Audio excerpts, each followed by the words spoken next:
Hello, my beautiful people. Thank you for visiting Docentes DigitalesTV. In this video, we're going to do the feedback session for the previous video. If this is your first time here, I recommend watching the previous video where we talked about why the U.S. has a president instead of a king. Now, let's put your knowledge to the test with some questions. Was the United States once ruled by King George III? Yes, the American colonies were under British rule by King George III. Did the colonists have representatives in the British Parliament? No, they had no representatives and believed this was unfair. Did the U.S. choose to have a king after gaining independence? No, they rejected monarchy and created a democracy. Was the U.S. Constitution written in 1801?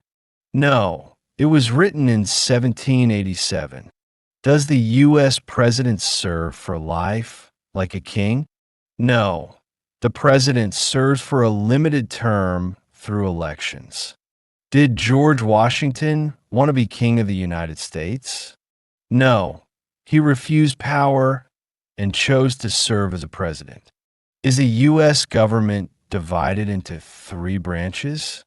Yes, executive, legislative, and judicial.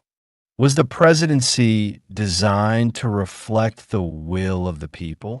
Yes, it represents the people's voice in a democracy. Does the president have total control over the government? No. Power is shared and balanced among the branches. Does having a president reflect values of freedom and equality? Yes, it shows the commitment to democracy and representation. Remember to watch this video multiple times to reinforce your learning. Don't forget to subscribe to the channel to stay updated with the next videos in this amazing series on learning English and American culture. See you in the next adventure.